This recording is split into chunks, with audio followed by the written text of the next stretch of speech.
Glória a Deus. Aleluia. Digno é o Senhor que morreu por mim, ressuscitou por mim. A razão pelo qual, motivo pelo qual nós estamos aqui, não é outro. Só é por causa desse sacrifício poderoso do Senhor a nosso favor. Amém? Vamos fechar os nossos olhos, vamos orar. Senhor querido, muito obrigado. Obrigado por essa obra tão tremenda que Tu operaste, Senhor, nas nossas vidas, por intermédio do nosso irmão mais velho, do primogênito da criação, de uma nova criação.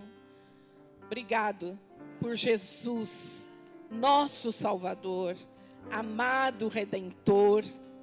Oh Senhor, que nos alcançou quando não éramos filhos e nos trouxe e nos enxertou de novo a videira para nos fazer galhos frutíferos, Senhor, nos tornar filhos, nos tornar membros de um mesmo corpo.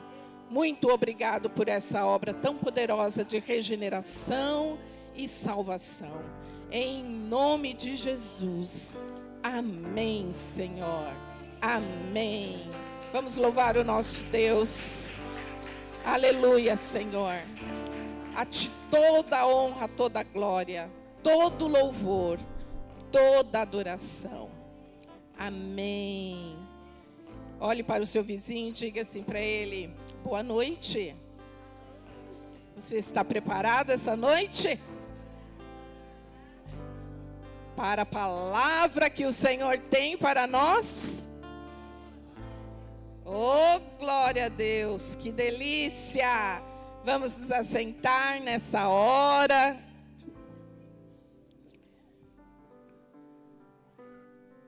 Já preparamos o nosso coração através de todos esses louvores, essa adoração, essa parte do culto a Deus, ela é tão importante, sabia? Porque a gente chega, às vezes, tão acelerado lá de fora, não é verdade? A gente chega, às vezes, com tantas coisas que resolveu, que deixou pela metade, não é? Que deu horário, teve que vir, teve que se trocar, correu, passou aqui, passou ali, pensou nisso, pensou naquilo outro. E, às vezes, nós chegamos na casa do Senhor agitados, no 220, não é verdade? E aí nós paramos nesse tempo de adoração tão precioso para preparar o nosso coração, né? Você sabe quando a gente vai fazer uma horta, que a gente vai lá preparar a terra, é esse tempo de adoração, que a gente está lá preparando a terra para receber a boa semente, amém? E agora, nós, inclusive, agradecemos muito a nossa equipe de louvor, a banda, os irmãos que o Senhor tem levantado aqui no nosso meio, que com tanto amor e zelo se preparam para entregar o melhor, né, para o Senhor e também para nos proporcionar um ambiente de uma verdadeira adoração. Então, nossa gratidão também aos nossos irmãos levitas, né, que estão aí sempre prontos para nos ajudar, né? Quando tem encontro de casais, eu já olho logo para um casal aqui, sabe? Eu já olho para eles, e eles já olham para mim, eu olho para eles, aí eles já estão entendendo, né? Que é o Almir e a Mose. Então, eles já estão entendendo que a pastora vai me chamar, quer ver? Então, amém. Nós temos ministrado, o pastor tem ministrado uma série aqui tão gostosa, tão poderosa, a respeito dos atos do Espírito Santo, não é verdade? Todos nós temos acompanhado, tanto nos cultos da manhã, como no culto da noite, e temos ainda multiplicado isso nos nossos encontros de célula, né? Vem o boletim, através do boletim, o líder vai e dá continuidade, né, a essa palavra domingo, enfatizando, né, alguns aspectos importantes. E essa noite, nós vamos continuar essa série falando de algo muito interessante. Porque nessa série nós falamos de inúmeros aspectos da ação poderosa do Espírito Santo através da vida dos apóstolos. Então, vimos os apóstolos, né, pregando a palavra com ousadia, vimos os apóstolos começando a ser perseguidos, né, apanhando, sendo ameaçados, e vimos a persistência deles, a autoridade deles, né, ao ministrar cura, né, sobre o paralítico, né, e temos visto toda a ação do Espírito Santo que mudou aqueles homens que seguiram Jesus, que eram homens comuns, normais, e se tornaram homens tão corajosos, tão valentes, tão cheios, né, de alegria em relação à missão que Jesus tinha passado para ele. E hoje nós queremos falar a respeito de uma ação muito poderosa do Espírito Santo na vida dos filhos dele, e é uma ação que vai viabilizar que muitos outros sinais e maravilhas venham ocorrer e multiplicar. Vai propiciar a implantação do reino de Deus. Hoje, nós queremos falar a respeito de um aspecto poderoso da ação do Espírito Santo na vida da igreja, que é a amizade. Repita assim comigo: amizade. Hoje nós queremos falar sobre isso, né? A amizade. No evangeliquez, seria a comunhão entre os irmãos. Mas eu quis fugir um pouquinho desse termo, porque já está tão batido, tão evangeliquez, né? Então, nós vamos falar de uma maneira um pouco mais simples. A amizade no corpo. A amizade no corpo de Cristo. E isto é um verdadeiro milagre. A amizade no corpo de Cristo é um dos sinais mais poderosos que o Senhor habita em nós. Porque Jesus falou na sua oração, lá no Evangelho de João, que quando o mundo visse a maneira que nós vivíamos, em amizade, em cortesia, em reverência, em serviço, eles iriam crer em Deus. Vocês estão vendo como é poderoso? É uma ação do Espírito Santo poderosa nas nossas vidas, fazendo com que histórias se encontrem, histórias de pessoas, vidas de pessoas, se encontrem para formar grandes e poderosas amizades. E nós vamos falar disso, e, para tanto, nós vamos ver a experiência dessa igreja primitiva numa das perseguições mais sérias na vida do apóstolo Pedro. Está lá em Atos, capítulo 12.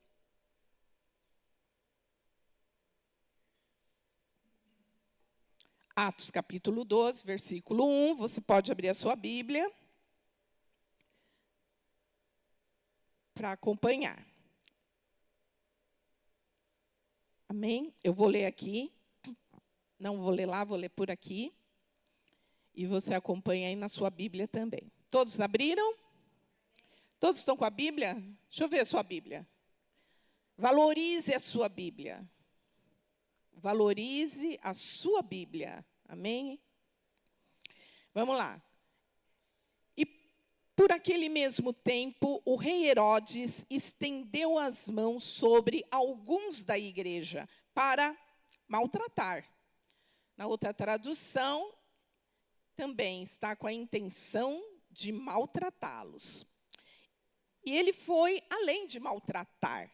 Ele matou Tiago ele matou o apóstolo Tiago, irmão de João. Vocês veem que no início eram ameaças. Não preguem mais, não falem mais. E eles não paravam, eles continuavam.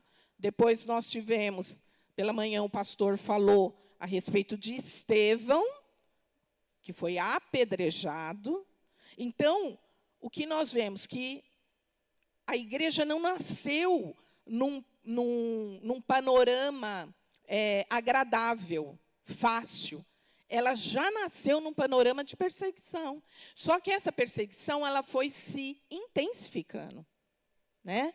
Então, hoje o pastor já falou de Estevão, que foi apedrejado, né? Por amor a Cristo, por pregar o evangelho. E agora nós vemos o rei Herodes, não mais os sacerdotes judeus. Agora já é uma autoridade política, né? Se levantando, perseguindo e matando um dos líderes daquela igreja. Matou Tiago, irmão de João. E vendo que isso agradara aos judeus, ele continuou, mandando agora prender Pedro. E eram os dias dos pães asmos. Vamos lá? Isso, a festa dos pães sem fermento. E, havendo-o pretendido, o encerrou na prisão, entregando-o a 4 quartetos de soldados. Quem é bom de matemática? Quanto é 4 quartetos de soldados? 16. Quer dizer, 16 soldados para cuidar de Pedro. Né? Prendeu ele, levantou 16 soldados para vigiar as portas, todos os lugares, e acompanhar Pedro dentro da prisão. Porque ele já havia ouvido falar de Pedro e todas as coisas sobrenaturais que aconteciam. Vocês lembram da primeira prisão? Que houve um grande terremoto, não é? E abriu todas as celas e eles saíram. Não foi de madrugada. Então, havia, todo esse cuidado em relação a essa prisão de Pedro.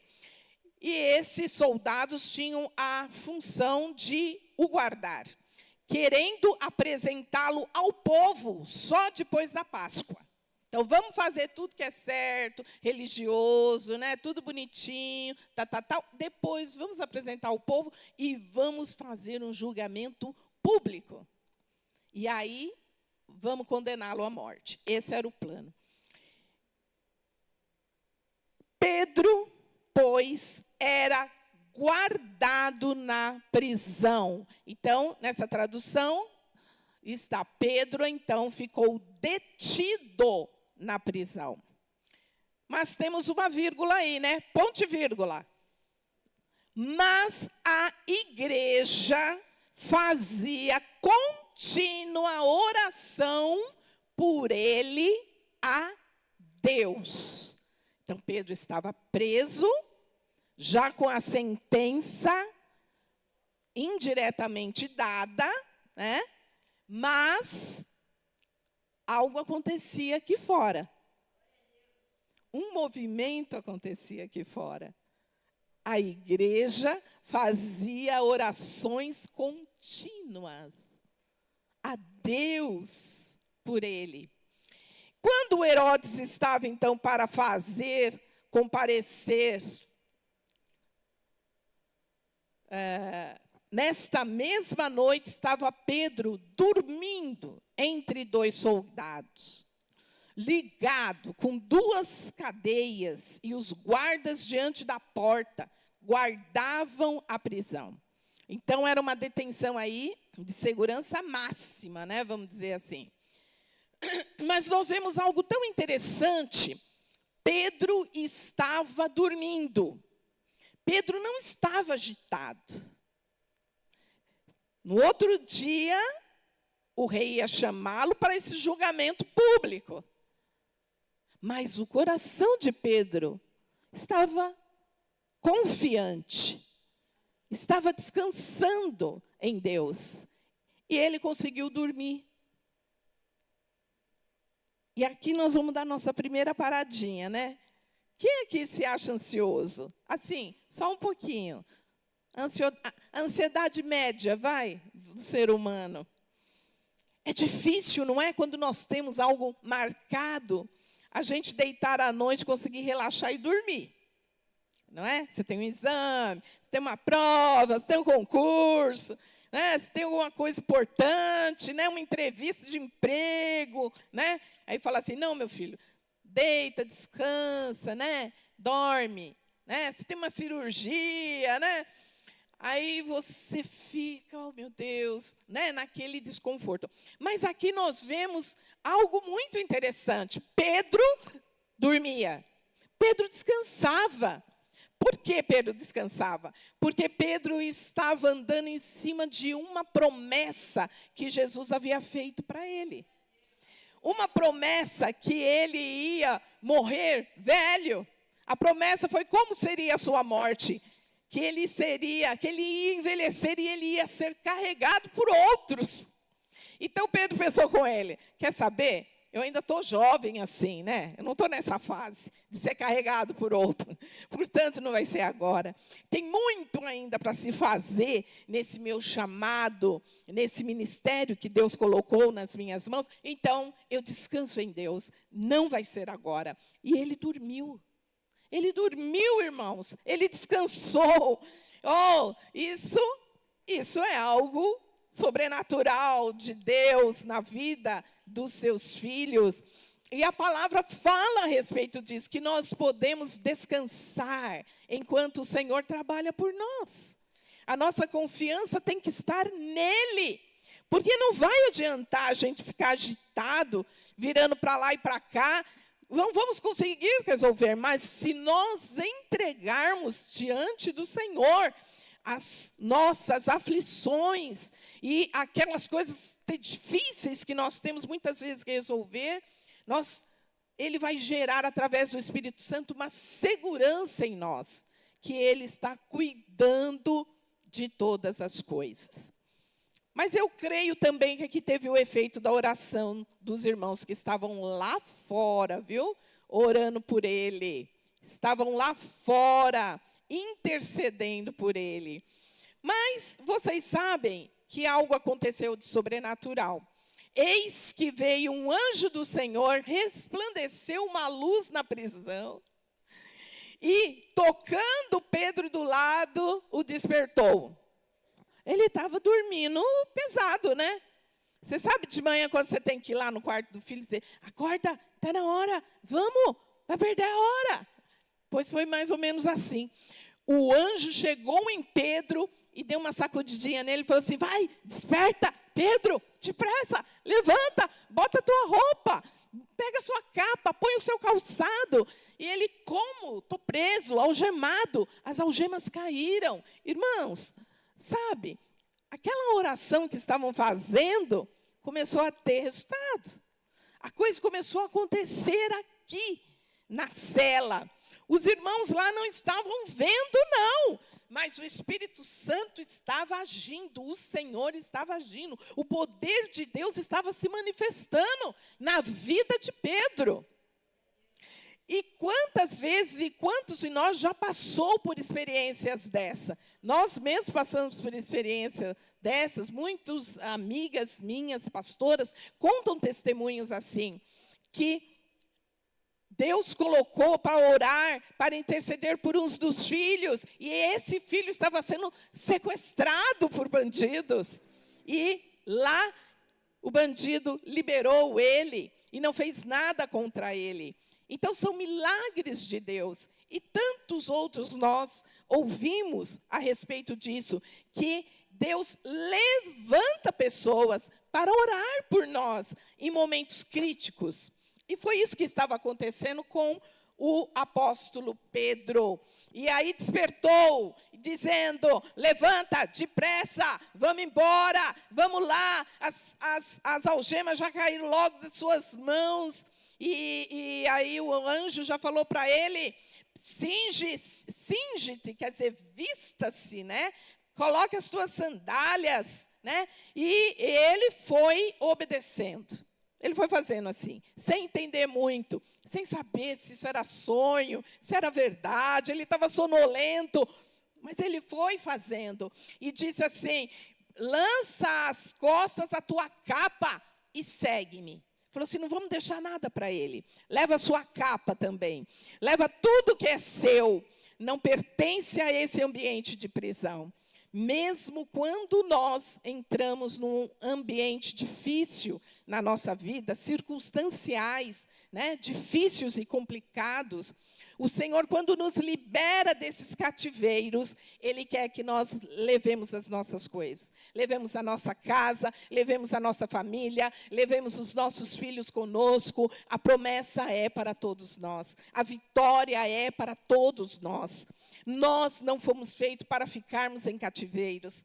O Senhor não nos salvou para que nós ficássemos em cativeiro. Pedro também. Ele era uma boca de Deus, um instrumento de Deus. E Deus nunca permitiria que ele ficasse ali, naquele cativeiro, naquela prisão, naquele momento. Não era o tempo. Havia muita coisa ainda de ser feita, para ser feita, para ser realizada, para ser conquistada. E saindo, ele o seguia. Ele seguia o anjo. E não sabia que se era real o que estava acontecendo, aquilo tudo feito pelo anjo, mas cuidava que talvez estivesse tendo alguma visão. E quando passaram pela primeira e pelas segundas guardas, chegaram à porta de entrada, a porta de ferro que dá para a cidade, a qual se lhe abriu sozinha por si mesmo, e tendo saído, percorreram uma rua, e logo o anjo se apartou dele. Glória a Deus! Que milagre! Nenhum guarda, nenhum soldado viu. Ele passou pelo primeiro guarda, passou pelo segundo, e abriu a porta de ferro, se abriu, e ele se viu fora daquela prisão. Assim é, o Senhor nos livra do laço do passarinheiro. Se não for o Senhor que esteve ao nosso lado, ora diga a Israel, quando os homens contra nós se levantaram, diz a palavra. O Senhor desfaz os laços. O Senhor desfaz o cativeiro. O Senhor quebra as correntes.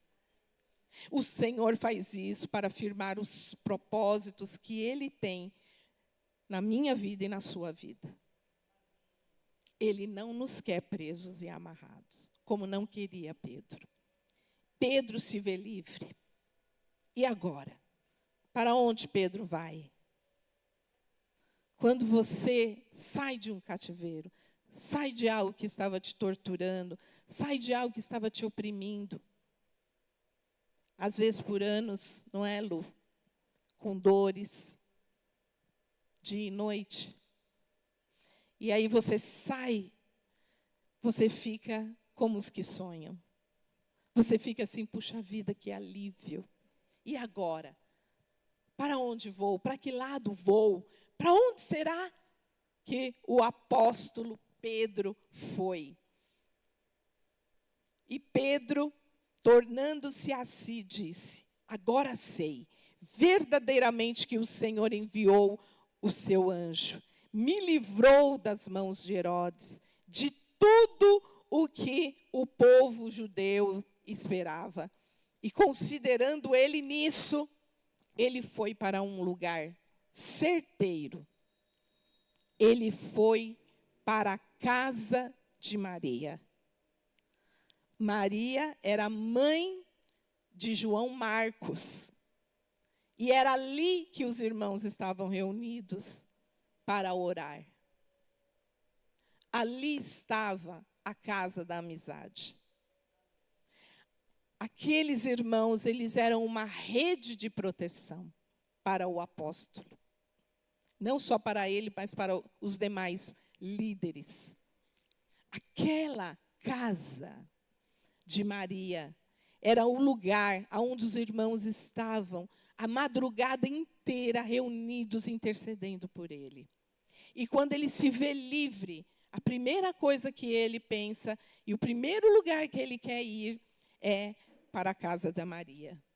É para a casa onde há a amizade, o conforto, a oração, aonde há uma amizade leal e verdadeira. Essa amizade leal e verdadeira, ela nasce como uma obra do Espírito Santo em nós. Porque é Ele que faz com que nós nos tornemos sensíveis à dor um do outro. Sabe por que alguém te liga e vai procurar e saber como você está? Não é porque esse alguém é chato e desagradável, não. É porque ele ama você. Sabe por que ele insiste com você?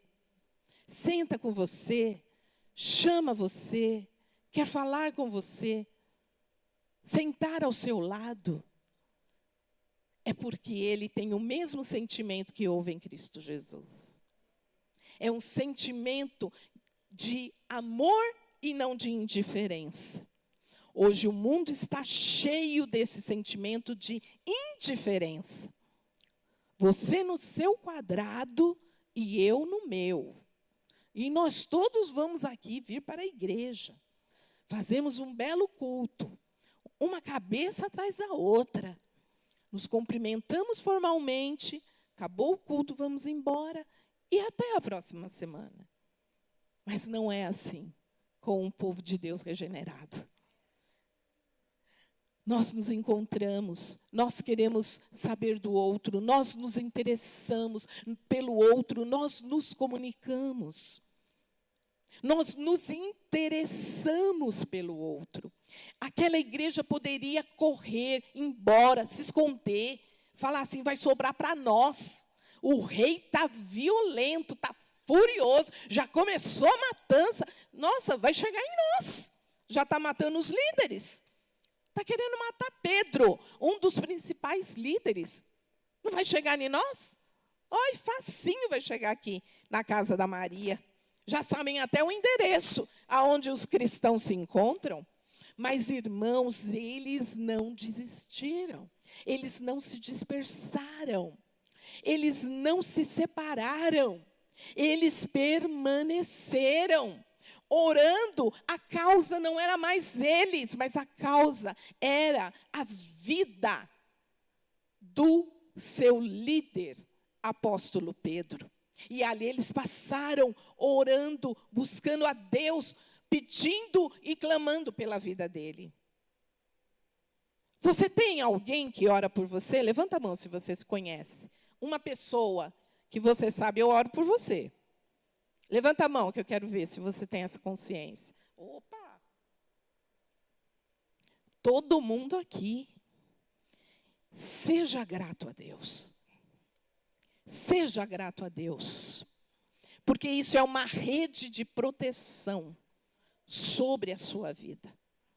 É uma rede poderosa de proteção. Ouça essa pessoa que ora por você. Não despreze essa pessoa. Não seja indiferente a esta manifestação. Isso é uma manifestação do Espírito Santo. Isso, nos nossos tempos, é um milagre. E isto é um sinal e maravilha da igreja. Sabe por que é? Porque a palavra diz que nos últimos tempos, o amor de quase todos esfriaria. E nós aqui, na comunidade, estamos acostumados a ouvir pessoas que chegam aqui, não é verdade, pastor? E falam assim para nós, viemos de um determinado lugar que ninguém estava interessado em nós, na nossa dor, no que nós passávamos. E pessoas de lugares variados. Nós temos visto isso como uma constante no relato dos irmãos. E eles vêm e falam, mas eu preciso de uma palavra. Eu preciso de um abraço. Eu preciso que alguém se importe comigo, com a minha pessoa, não com o meu talento. Não porque eu tenho um talento X, Y, Z, H, não. Mas pelo que eu sou. E isso Deus tem feito entre nós. Nós temos procurado manifestar esse amor, porque essa é uma das características da Igreja Comunidade da Graça. Nós temos sido ensinados assim na palavra de Deus. E isso tem se confirmado com a experiência dos irmãos da igreja antiga. Ainda que vamos ver também relatos nos evangelhos de fases em que houveram discordâncias entre eles. Mas eles sempre procuravam o caminho da reconciliação. Sempre, irmãos. Eles sempre procuravam o caminho da amizade. Não construir muros, mas, construir pontes. Construir pontes e não fazer muros. A amizade entre irmãos, essa amizade vinda do Senhor, não vem de nós, vinda do trono de Deus, ela é um verdadeiro milagre na vida dos homens e mulheres dessa geração, desta época. Vocês sabem que eu vi um documentário a respeito de A Geração dos Solitários, lá na Globo News. Jovens, a última geração, todas de celular na mão. Sós, solitárias. Os amigos tudo por aqui, só pelo celular. E eles, sem contato com as outras pessoas. Pessoas que não conseguem lidar com a sua própria frustração. Porque se você não convive com o outro, a palavra já ensina, ferro com ferro se afia. Então, eu preciso do outro, da convivência, do olho no olho, de sentar junto, de discordar, depois acertar, concordar e continuar. Nós precisamos disso, desse giro. E quando nós não temos isso, sabe o que acontece? Nós nos tornamos pessoas tão sensíveis que qualquer discordância frustra a nossa expectativa de uma maneira tão profunda que nós podemos até entrar numa depressão, numa crise. Por quê? Porque nós não temos a resiliência. Nós não trabalhamos isso. E o Espírito Santo nos provê isso, quer isso, deseja isso, é necessário isso. É necessário estarmos juntos. É necessário congregarmos juntos. Virmos para o culto. Domingo continua sendo o dia do Senhor. Não mudou. Domingo é o dia do Senhor. Todos os dias são os dias do Senhor. Mas domingo é o dia mais fácil de nós estarmos congregados. Não é? Porque a maioria de nós que trabalha está mais disposto esse dia. Continua sendo. Não mudou. Não mudou. Mas fora isso, nós temos as nossas células acontecendo, que é esse grupo de apoio, que é essa rede de apoio que apóstolo Pedro tinha, irmãos. Sustentou ele nessa crise, nesse risco de vida, nesse perigo. Eu tenho com a minha família um testemunho desse, muito antigo. Quando nós fomos para Guarulhos, nos mudamos para Guarulhos, meu esposo vai ser professor. Ele já tem cara de professor, né? Pois é. Ele foi ser professor numa universidade de Guarulhos. E ele trabalhava de dia à noite, alguns dias da semana ele ia para lá dar aula. E o dia que caía dele dar aula, um dos dias, era quinta-feira, à noite. Dia da célula. Imagina o que nós combinamos. você vai com as crianças para a célula e eu acaba a aula e eu vou de lá da faculdade, eu vou para ver o final da célula. E nós voltamos juntos para casa. Mas era assim, a faculdade para a minha casa tinha uns 5 a 8 minutos. E a faculdade para onde estava a célula era uns 15 minutos. Era em outro bairro. Pois ele ia. Eu ia com as crianças. Quem eram as crianças? Caroline e Heloísa. Caroline com 5 anos, Heloísa ainda não tinha 1 aninho, menos de 1 aninho. E eu ia com elas. Colocava no carro, abria lá a garagem e dava embora. Me encontrava com ele lá, depois, no final, ele chegava lá, todo suado, esbaforido. Chegava lá, tal, naquela época, terno, gravata, né, cheio de formalidade. Chegava lá na célula e de lá a gente vinha embora com as crianças. Você sabe, não tinha peso no nosso coração. Só tinha alegria. Era maravilhoso estar com os irmãos todas as quintas-feiras. Eu pegava 2 crianças, enfiava no carro e ia embora, sozinha, e ele também de lá, íamos embora. Aquilo não era pesado. Nunca foi. Mas um determinado dia quis o Senhor que 2 miliantes aparecessem na porta da minha casa, quando eu estava dando ré. Entraram, nos abordaram e pediram que eu descesse do carro. Eu desci do carro, falei para ele, eu estou com 2 crianças no carro. Ele falou, não tem problema, a senhora tira as crianças e nós vamos entrar na sua casa. E nós entramos, eu e as 2 meninas. E ali eles falaram, fiquem aí, nós ficamos. Aqui era uma casa sobradada. Casa sobradada, ela tem 3 níveis. Um nível assim da rua, depois descia o nível lá embaixo e depois subia o nível dos quartos lá em cima. Ela era desse tipo aí. E eles falaram, a senhora guarda aí, nesse nível da rua, né? E nós vamos dar um giro pela casa. Irmãos, eles estavam procurando, revirando tudo, tirando os quadros da parede, querendo saber cadê o cofre, procurando dólar, procurando joias. Eles estavam revirando tudo, tiraram as nossas gavetas, revirou tudo na casa. E depois pegaram as coisas que eles quiseram, e falaram, agora nós vamos embora. A senhora entra aí, olha, dentro do lavabo com as crianças, e a senhora conta, porque não tinha chave do lado de fora, só do lado de dentro, né? O lavabo. E nós entramos, trancamos, e eu fiquei ali com as minhas filhas, orando a Deus, uns 5 minutinhos, 10 minutinhos, e eu vi eles partirem com o carro. E saí com as crianças. E olhei a casa toda revirada, subi lá em cima, tudo revirado, desci, tudo revirado, tudo.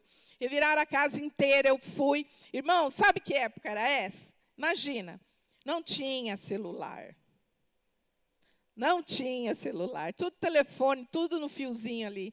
Liguei para a faculdade, falei o que tinha acontecido. Falaram com meu marido, ele veio imediatamente atrás de nós, veio na nossa casa, chegou ali, eu estava com as crianças, a casa toda revirada. Ele falou, agora nós precisamos fazer um boletim de ocorrência. Não tinha online, não existia online, só presencial. Trancamos a casa, falamos com a vizinha cristã, ficou com as nossas filhas, o filho dela nos levou.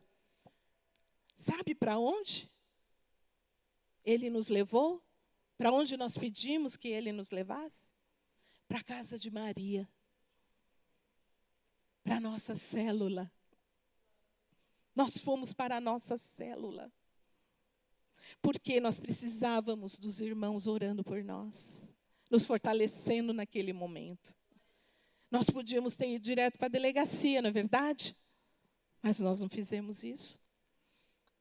Nós fomos para a nossa célula, para a nossa rede de apoio. Nós confiávamos naquilo. É isso que nós temos que continuar fazendo, irmãos. A igreja não mudou. Quem mudou somos nós mesmos, que não entendemos isso. E a ficha tem que cair. Nós precisamos entender a dinâmica da igreja segundo a palavra de Deus. Não é segundo o ministério da onde você vem, mas é segundo a palavra de Deus. Você tem que abrir o coração para o novo de Deus. Tem que cair essa ficha. Nós precisamos fazer grupos de apoio, irmãos. Apoio, rede de apoio. Nós fomos para lá. Meu esposo é um professor universitário, um juiz. Para que ele foi lá atrás do pastor dele? Mas ali estava o nosso apoio. Ali estava a nossa força. Era com os nossos irmãos. Não era lá com a polícia. E ali nós chegamos, contamos, eles já juntaram, abriram, puseram a gente no meio, já oraram pela gente, encerraram a célula que já estava no final. E aí, irmãos, um grupo de irmãos foi para a minha casa, pegou a chave conosco e falou, nós vamos para a sua casa. E o pastor Diniz, junto com a sua esposa, foram para a delegacia conosco.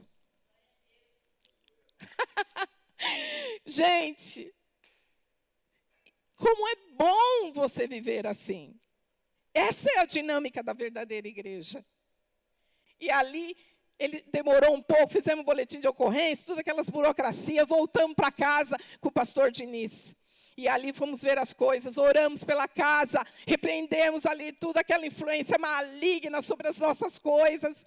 E os irmãos nos ajudaram, começaram a ajeitar as nossas coisas, juntaram algumas coisas para nós. Buscamos as nossas filhas, oramos por elas. Eram só 2 crianças de 5 e a outra de 8, 9 meses. Irmãos, como nós nos sentimos protegidos. Nós não tínhamos a nossa família perto de nós.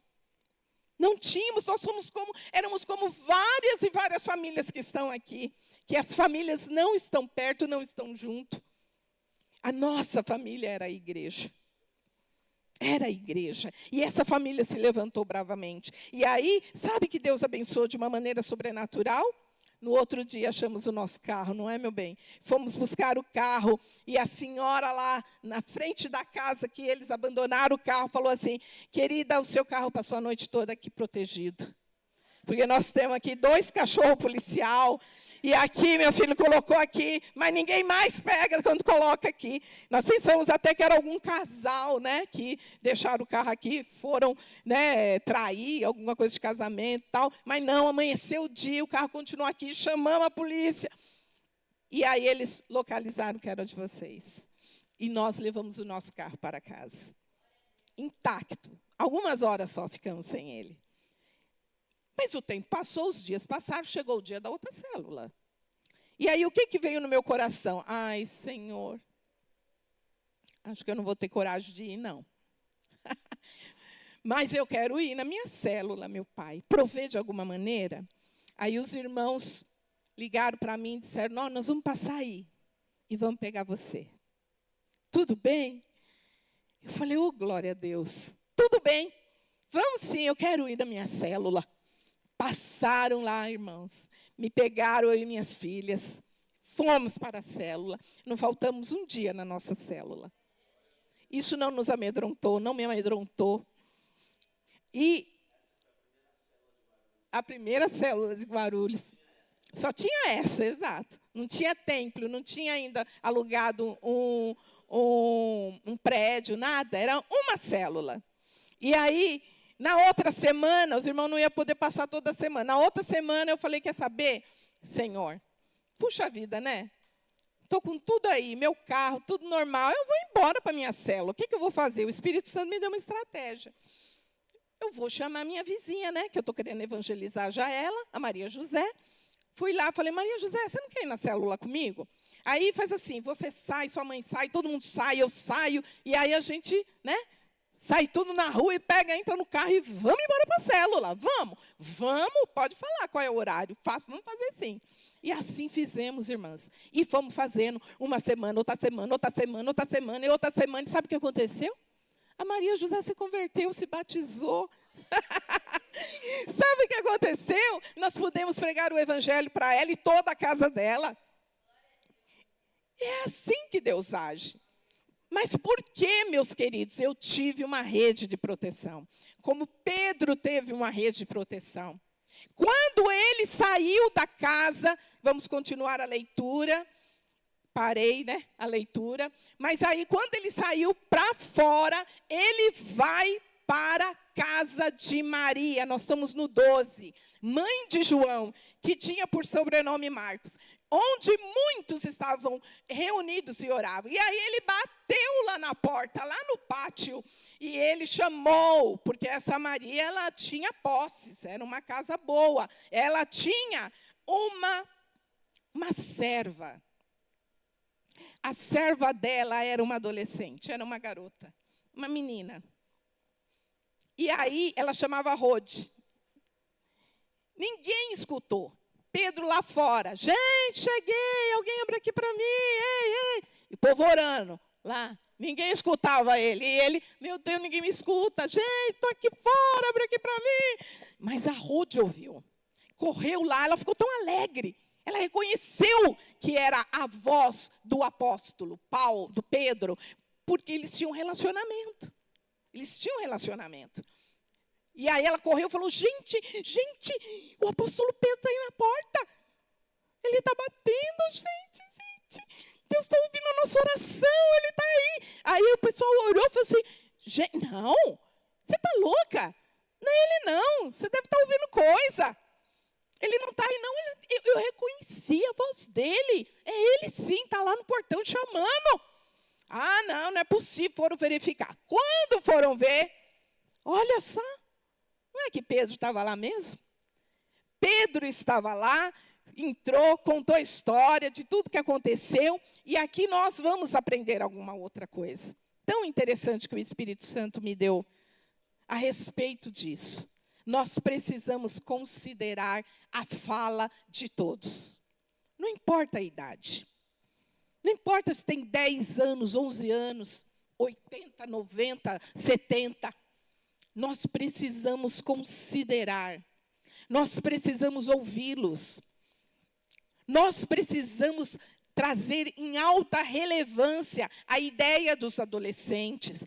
Quando as crianças abrem a boca e falam, quando elas falam que querem batizar, nós precisamos parar a sério, conversar, entender, ver se é isso mesmo, checar. Nós temos que considerar. Os irmãos falharam. Eles não consideraram, eles acharam uma menininha aí, 12 anos, 13 anos, né? Deve estar vendo coisa. Mas ela estava certa. E outra coisa, às vezes a gente acha que eles não estão envolvidos, que as crianças não estão envolvidas, mas elas estão. Aquela menina estava envolvida, ela não estava lá dentro orando, mas ela estava naquele mesmo ambiente. Ela estava sendo inundada pela fé, pela oração, pela disposição. Ela estava naquela mesma luta e propósito que o resto do grupo. E nós precisamos permitir isso para as nossas crianças e para os nossos adolescentes. Jesus falou que deles é o reino de Deus e nós não podemos impedi-los. Nós impedimos quando nós não damos lugar da fala para eles. Quando nós levamos ele para a célula, enfiamos ele no sofá e falamos para ele, fica quietinho aí, tá? Que fica quietinho aí, ele está numa célula. Ele tem direito a falar. Ele tem direito a pedir oração. As células que nós fazemos, nós perguntamos, tem crianças, nós perguntamos, e você, como vai? Qual o seu pedido de oração? E aí, você está entendendo? Como é que foi sua semana? Eles participam. Porque, irmãos, eles têm que ter o lugar da fala deles. Nós estamos construindo uma memória emocional neles. Nós estamos construindo neles que eles pertencem à igreja. Que eles pertencem a esse grupo. Que esse é o lugar deles. Que este é o lugar de segurança para eles. E nós precisamos construir desde cedo isso. De que maneira, irmãos? Dando oportunidade.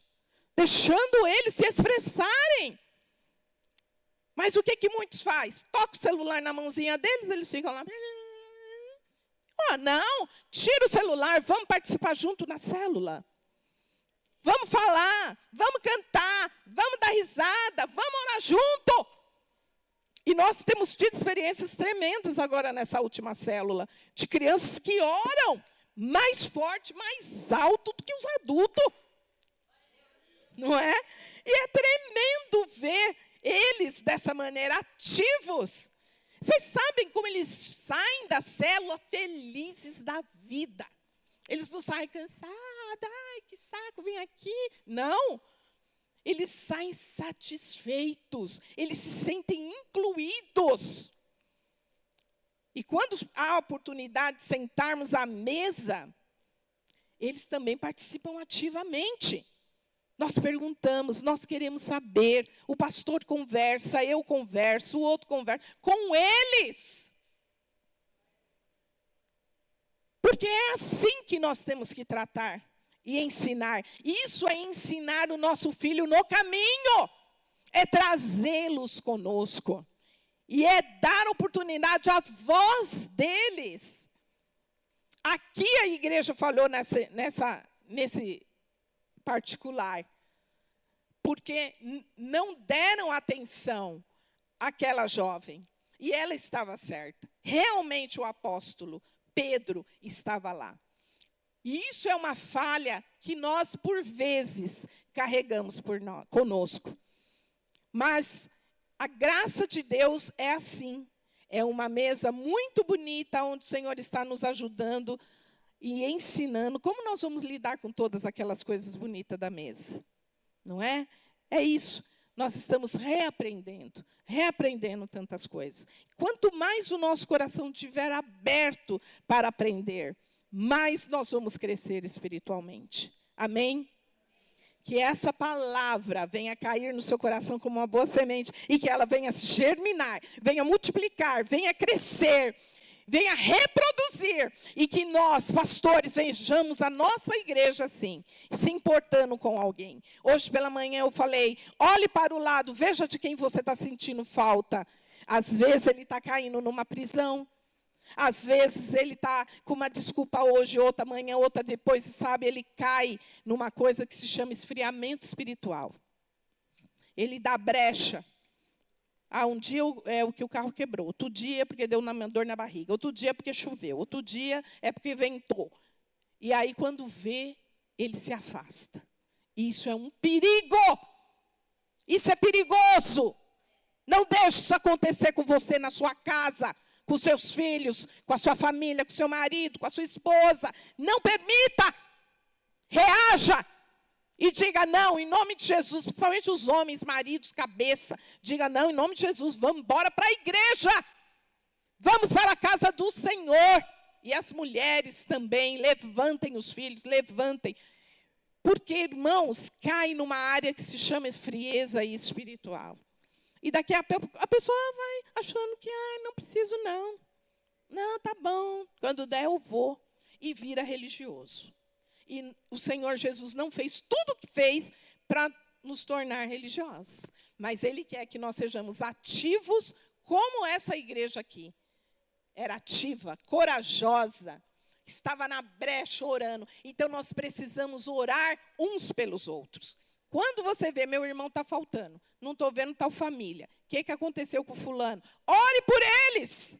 Eles podem estar presos em dificuldades, necessitando da sua oração. Faça uma oração de guerra, repreendendo o maligno. Porque o maligno quer prender. Enquanto lá na Nigéria nós temos visto as igrejas sendo invadidas e metralhadas, pastores sequestrados, mortos. Aqui no Brasil, a forma do inimigo agir tem sido essa, o desânimo. É sorrateiro, ninguém vê, ninguém percebe. Quando vê, aconteceu. Aconteceu o quê? Desapareceu, fulano desapareceu. Vocês entendem isso? Então nós temos que nos levantar e sermos essa rede de ajuda. Essa rede que vai orar, interceder, repreender o maligno, não permitir que o diabo se levante. A palavra diz que nós não teremos filhos de pouco tempo, de pouca idade. Então a igreja é cheia de filhos espirituais. A célula, você é líder, é cheio de filhos espirituais. Não os perca. Lute por eles. Seja o leão, a leoa, que vai atrás do filho, que tira ele do meio da cova e traz ele de novo. Seja esse líder. Seja esse líder. Faça como seus pastores fazem. Nós corremos atrás das pessoas. Não tem uma pessoa que a gente não correu atrás. mesmo que você não seja do seu conhecimento.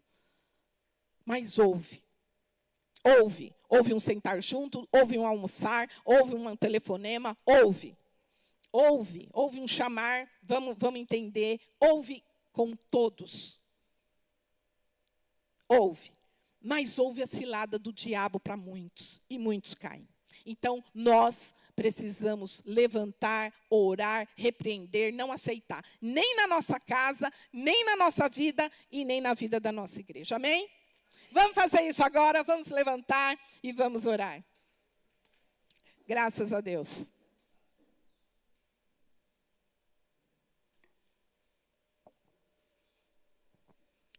Olha aí ao seu redor. Pode olhar, olha para trás, olha para os lados. Você se lembra de alguém? Você está sentindo falta de alguém? Você se lembra de uma pessoa?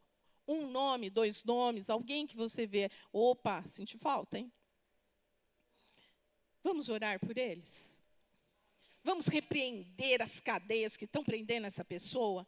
Mesmo que você não saiba, você mas é que eu não sei o que está acontecendo com ele. Não importa, nós vamos orar. Nós vamos orar. Alguma luta está acontecendo. Então, nós vamos repreender em nome de Jesus. O diabo largar essas pessoas. Amém? É a metralhadora aqui do Ocidente. É o desânimo. É ela. Mas vamos fechar os nossos olhos. E vamos repreender isso em nome de Jesus. Senhor amado, muito obrigado, Pai, pela tua palavra.